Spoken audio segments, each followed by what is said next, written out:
अस्सलाम वालेकुम। जब मैं यूके के लिए यहाँ निकल रहा था पाकिस्तान से, तो क्योंकि मुझे भी बहुत सारी चीज़ों के सवाल थे ज़हन में, लोगों को पूछता था मैं कि भाई ये कैसे होता है, ये कैसे होता है। तो उसमें जो सबसे जो इम्पोर्टेंट क्वेश्चन होता है वो ये होता है कि यार जॉब मिल जाती है कि नहीं।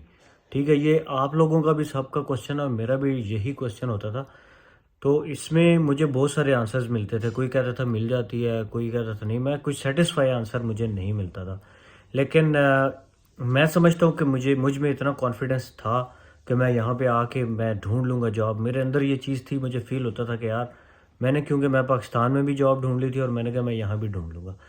अच्छा, अब जो मोस्ट इम्पॉर्टेंट चीज़ जो मैं आपको बताने जा रहा हूँ वो ये है कि जो एक सवाल मेरे ज़हन में लोगों ने पैदा किया था, जो यहाँ पे लोग थे रिश्तेदार जिनसे मैं फ़ेसबुक पे और कनेक्टेड होके यूट्यूब वीडियोस देख के जो मैंने सुनी थी वो ये थी कि जो ब्रिटिश लोग हैं, जब आप जॉब के लिए जाते हैं तो उनकी फ़र्स्ट प्रायोरिटी होती है ब्रिटिश, सेकंड प्रायोरिटी होती है यूरोपियन लोग, और थर्ड प्रायोरिटी होती है हम लोग, या अफ्रीकन या इंडियन पाकिस्तानी, या हम लोग जो एशियन से आते हैं। ये मुझे लोगों ने बताया यहाँ पे, जब मैं यहाँ पे आया नहीं था उस टाइम मेरे नॉलेज में ये बातें आई कि यार इस तरह होता है। अच्छा, जब मैंने इस पर तहकीक शुरू की कि यार वाकई क्या इसी तरह होता है कि हम लोगों को थर्ड प्रायोरिटी रखी जाती है या नहीं, तो सम हाउ मैं कहूँगा कि इसमें थोड़ी बहुत सच्चाई है। जॉब एम्प्लॉयर्स जो होते हैं वो किस को प्रायोरिटी देते हैं वो डिपेंड कर दो चीज़ों पे। एक तो ये है कि आपके पास डिग्री है, आपको काम आता है, ये तो ज़ाहिर है, ये सब का ही वो चेक करेंगे। चाहे मैं पाकिस्तान से हूँ, इंडिया से हूँ, बांग्लादेश से हूँ, चाहे मैं अफ्रीका से हूँ, चाहे मैं अफ़गानिस्तान से आ रहा हूँ, मैं जहाँ से भी आऊँगा, वो सबसे पहले ये तो चेक करेंगे कि मुझे काम आता है कि नहीं, मेरे पास वैलिड डिग्री या जो भी मुझे सर्टिफिकेशन चाहिए उस काम को करने के लिए, क्या मेरे पास वो सर्टिफिकेशन है या नहीं। दूसरी जो सबसे इम्पोर्टेंट चीज़ है जो वो लोग चेक करते हैं, वो मैं आप लोगों को कहूँगा कि आपने उस पे काम करना है, और उस वो चीज़ है कि इंग्लिश। इंग्लिश आपको कितनी आती है। अब बहुत सारी ऐसी जॉब्स भी हैं जिनमें इंग्लिश रिक्वायर्ड नहीं है। मिसाल के तौर पर जो मैंने आपको सिक्योरिटी जॉब्स बताई थी, सिक्योरिटी में बहुत सारी ऐसी जॉब्स होते हैं जिसमें आपको इंग्लिश रिक्वायर्ड ही नहीं है, क्योंकि आपने किसी से बात ही नहीं करना। लेकिन वही सिक्योरिटी की जॉब अगर आप किसी नाइट क्लब के बाहर कर रहे हैं, आप किसी स्टोर के बाहर कर रहे हैं, तो क्योंकि आपको कम्युनिकेशन की ज़रूरत पड़ेगी तो इसलिए आपको इंग्लिश आनी मस्ट है। और इंग्लिश का फिर लेवल है, आपकी फ़र्स्ट लेवल की है, सेकंड लेवल की है। और एक और बहुत ही इंपॉर्टेंट बात वो ये है कि इंग्लिश का जो लेवल हम लोग अपने कंट्री में बोलते हैं इंग्लिश, पाकिस्तान इंडिया में जो बोली जाती है वो अमेरिकन एक्सेंट में हम लोग बोलते हैं। यूके का एक्सेंट डिफरेंट है, और डिफरेंट इस तरह नहीं है कि पूरे यूके में एक जैसी इंग्लिश बोली जाती है। अगर आप नॉर्थ साइड पे आएंगे, डिफरेंट सिटीज़ में भी आप जाएंगे, मुख्तलिफ इंग्लिश है।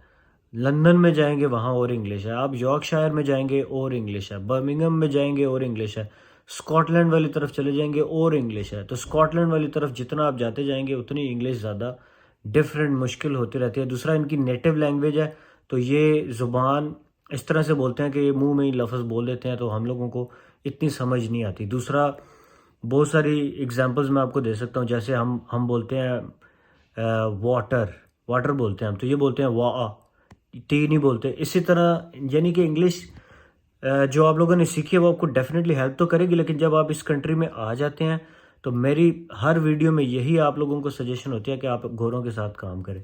गोरों के साथ काम करने से आपकी इंग्लिश इंप्रूव होगी, आपकी जॉब इंप्रूव होगी, आपको जॉब अपॉर्चुनिटीज़ ज़्यादा मिलेंगी। अब जब मैंने जॉब सर्च करना शुरू की तो मेरे माइंड में भी यही था कि यार ये तो जॉब मुझे पता नहीं देते हैं कि नहीं देते, ये तो गोरों को प्रेफर करते हैं। लेकिन जब मैंने जॉब सर्च शुरू की, मैंने जहाँ जहाँ पे भी अप्लाई किया मुझे वहाँ वहाँ पे उन्होंने रख लिया। पहले मैंने सबसे पहले आके मैं अपने आप को बहुत डिग्रेड कर रहा था। मैंने कहा यार मुझे कौन सी जॉब मिलेगी, मुझे तो कोई जॉब हो सकता है इधर ना मिले। मैंने फैक्ट्री में अप्लाई कर दिया, फैक्ट्री में मुझे जॉब मिल गई। मैंने 2 महीने उधर काम किया। 2 महीने तक मैंने अप्लाई नहीं किया क्योंकि मेरा माइंड बना हुआ था, लोगों ने मुझे बताया हुआ था कि यार यहाँ पे जॉब आपको नहीं मिल सकती। तो मैंने क्या किया, फिर मैंने 2 महीने अप्लाई नहीं किया, लेकिन मुझे एक पाकिस्तानी मिल गया। उसने मुझे बताया कि यार वो स्टूडेंट है और उसने जहाँ भी जॉब के लिए अप्लाई किया उसको मिल गई जॉब। उसने एनएचएस में अप्लाई किया, हालांकि उसका हेल्थ से रिलेटेड कोई बैकग्राउंड नहीं है, लेकिन वो हॉस्पिटल में जॉब कर रहा है। रिसेप्शनिस्ट भी तो होते हैं ना भाई। जब मैंने फिर इस पे काम शुरू किया तो डिफरेंट जॉब्स के लिए जब मैंने अप्लाई करना शुरू किया, मेरे इंटरव्यूज़ हुए। इंटरव्यूज़ में बहुत सारे इंटरव्यूज़ ऐसे भी हुए जिसमें मैं मिस हो गया। उसकी रीज़न ये थी कि मेरी इंग्लिश का लेवल इतना अच्छा नहीं था और मेरा जो बोलने का अंदाज़ था वो थोड़ा सा इतना अच्छा नहीं था, मुझे उनकी समझ नहीं आती थी। लेकिन आफ्टर दैट मैंने ये काम स्टार्ट किया कि मैं जब फैक्ट्री में जाता था, मैं इंग्लिश, वहाँ पे जो गोरे थे उनके साथ मैं इंग्लिश बोलता था। जो भी मेरे साथ उधर इंग्लिश के लड़के लड़कियाँ काम कर रहे हैं, मैं उनके साथ बोलता था, उनसे गपशप करता था। फिर मेरे साथ उधर एक बांग्लादेशी लड़का मुझे मिल गया, 2 पाकिस्तानी मिल गए, एक इंडियन सरदार जी मिल गए। उनसे मैंने इंग्लिश शुरू की और बस फिर मैंने अपनी इंग्लिश वहाँ से इम्प्रूव करना शुरू की। और फिर उसके बाद जो मैंने इंटरव्यूज़ दिए उनमें आहिस्ता-आहिस्ता, धीरे-धीरे मुझे अंदाज़ा हुआ कि मेरी इंग्लिश इम्प्रूव हो रही है। और जब मैंने अब जिस जॉब में मैं सेलेक्ट हुआ वो मैं इंग्लिश की बेस पे हुआ। उन लोगों ने मुझे कहा कि यार आप कब आए हैं? मैंने कहा मुझे 1 ईयर हो गया यहाँ पे आए हुए। तो वो बड़े हैरान हुए कि यार आप 1 ईयर में आए हैं और आपकी इतनी अच्छी इंग्लिश है। तो इट वाज़ द रीज़न कि कोई भी ये इंग्लिश बोल सकता है अनटिल एंड अनलेस वो क्या करेगा, वो जाके जॉब करेगा गोरों के साथ और वो गोरों के साथ बातचीत करेगा। मैंने देखा है जब लोग आते हैं बाहर से, वो लोग किसी भी काम में लग जाते हैं जिसमें इतनी मेहनत नहीं होती और वो क्या कहते हैं कि यार बस ठीक है, हम इधर लगे हुए हैं, हम यहाँ से छोड़ेंगे नहीं, कहीं और अप्लाई नहीं करेंगे। और गोरों में इतना घुल मिल के नहीं रहते, उनसे बोलते नहीं है, एक झिझक होती है, लो कॉन्फिडेंस होता है कि पता नहीं ये इसकी समझ नहीं आएगी मुझे, मैं इससे बोलूँगा तो भाई समझ नहीं आई तो दोबारा दोबारा पूछें। मैं सिनेमाज़ में मैंने काम किया, सिनेमाज़ में भी गोरे होते हैं।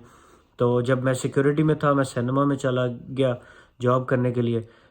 तो वहाँ पे जितने गोरे थे खड़े हुए थे टेल्स पे, मैं उनसे गपशप लगाता था।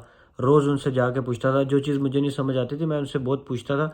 और ये गोरे लोग इंतहाई पोलाइट लोग हैं, ख़ासकर जो यूके के लोग हैं, इनसे आप जो चीज़ भी पूछेंगे ना बहुत खुश होकर बताते हैं। और रेसिज़्म यहाँ पे बिल्कुल भी नहीं है, मैंने तो यहाँ पे रेसिज़्म नहीं देखा।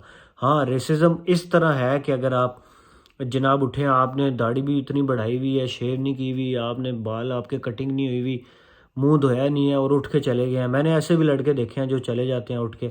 तो भाई भैया फिर आपको कौन यहाँ पे रेसिज़्म ना करें तो फिर वो लोग क्या करें? मतलब मुझे बताएँ, आपके अंदर से स्मेल आ रही है, आप नहाए नहीं है, हफ़्ता हो गया ठंड की वजह से, तो फिर आपको रेसिज़्म का सामना करना पड़ेगा। फिर तो मेरे सामने या आपके सामने भी कोई बंदा आ जाए जिसने जनाब बाल कटिंग ना कराई हो, इतने बड़े-बड़े बाल हुए हों, ना कंघी की है और अजीब-सा बना हो, तो फिर वो उससे रेसिज़्म करते हैं ये लोग। ये एक ऑटोमेटिक फिनोमेना है। तो आपको परफ्यूम, यहाँ पे गोरे बहुत ज़्यादा परफ्यूम यूज़ करते हैं, परफ्यूम लगा कर जाएँ, इंटरव्यूज़ के लिए जाएँ। मैं आपको मज़े की बात बताता हूँ, मैं जब एक दफ़ा ड्राइविंग टेस्ट के लिए गया, तो ड्राइविंग टेस्ट में लोगों ने मुझे बहुत डराया कि ड्राइविंग टेस्ट में बहुत ज़्यादा रेसिज़्म का करते हैं ये लोग। अच्छा, मैं उस दिन टाई लगा कर चला गया, उस दिन मैंने नए जो अपना ड्रेस था वो निकाला, पैंट शर्ट प्रेस की, परफ्यूम लगाया। लिटरली सिर्फ 15 मिनट्स के ड्राइव के बाद गोरे जो भी मेरा इंस्ट्रक्टर था, जो मेरा एग्जामिनर था, उसने मेरे से गपशप लगाना शुरू कर दी। उसने कहा यू आर पास्ड, और बहुत ही अच्छे से उसने मुझसे बात की। यानी मैंने जो भी एक्सपीरियंसेस लोगों से सुने हैं वो अलग थे और मेरे एक्सपीरियंसेस अलग थे। तो मैं ये जो वीडियोस बना रहा हूँ इसका एक मकसद ये भी है कि भाई आप लोग खुद को इम्प्रूव करें, उस तरह जिस तरह लोग कहते हैं उस तरह ना करें, आप अपने एक्सपीरियंसेस खुद करें। और जॉब्स यहाँ पे इतनी ज़्यादा जॉब्स हैं ना, इतनी ज़्यादा जॉब्स हैं कि गोरे काम बहुत कम करते हैं। ज़्यादातर जो जॉब्स हैं वो पाकिस्तानी इंडियंस इन लोगों ने ऑक्यूपाई की हुई हैं। लेकिन बहुत ज़्यादा पाकिस्तानी और इंडियंस ऐसे भी हैं जो आपको नेगेटिविटी फैलाएंगे, वो कहेंगे जॉब्स मिलती ही नहीं है, क्योंकि उन्होंने एक तो ये है कि उनमें जॉब्स की कैपेबिलिटी नहीं होती। उसकी कैपेबिलिटी में मैंने आपको बता दिया, आपके एक तो आपके पास डिग्री होनी चाहिए, थोड़ा बहुत काम भी आ जाए, बाकी ये सिखा देते हैं, काम का इतना मसला नहीं होता। लेकिन डिपेंड करता है कि आप किस तरह की जॉब कर रहे हैं, उसमें आपको इंग्लिश लैंग्वेज किस तरह की रिक्वायर्ड है, एटलीस्ट आपका काम चल जाए। अगर आप किसी क्लैरिकल वर्क में है जिसमें सिर्फ बैठ के लिखना है तो फिर तो शायद इंग्लिश की ज़रूरत ना हो। लेकिन जहाँ आपने पब्लिकली कम्युनिकेट करना है, जहाँ आपने लोगों से बात करनी है, तो आपको शुरू में इंग्लिश में मसला होता भी है। मैं सजेस्ट करूँगा आप ज़्यादा से ज़्यादा गोरों के साथ काम करें, सो दैट आपकी इंग्लिश इंप्रूव हो और आप अच्छी जॉब हायर कर सकें। अब जो ब्रिटिश बोर्न पाकिस्तानी हैं यहाँ पे जो पुराने रह रहे हैं, उनकी इंग्लिश जो है वो सेम इन्हीं की तरह की होती है, लेकिन उनको जो जॉब्स मिलती हैं ना वो उस पे बिल्कुल भी नहीं देखा जाता कि इस बंदे के पास जॉब, इस बंदे की को जो है ना, ये बंदा ब्राउन है तो मैं इसको जॉब नहीं देता। सबको जॉब यहाँ पे मिलती है, यहाँ पे रेसिज्म बिल्कुल भी नहीं है। लेकिन रेसिज्म का सामना आपको उस टाइम करना पड़ सकता है जब आप खुद को प्रेजेंटेबल ना रखें और आप खुद को जो है ना वैसे ही उनके सामने जाके पेश कर दें। तो होप सो बहुत सारे लोगों के बहुत सारे डाउट्स क्लियर हो गए होंगे। अगर फिर भी किसी का डाउट है तो इंस्टाग्राम पे मुझसे कांटेक्ट कर सकते हैं, और वीडियो को लाइक ज़रूर कर दिया करें और नीचे सब्सक्राइब का बटन दबा देंगे तो मुझे अच्छा लगेगा। See you in next video, bye bye.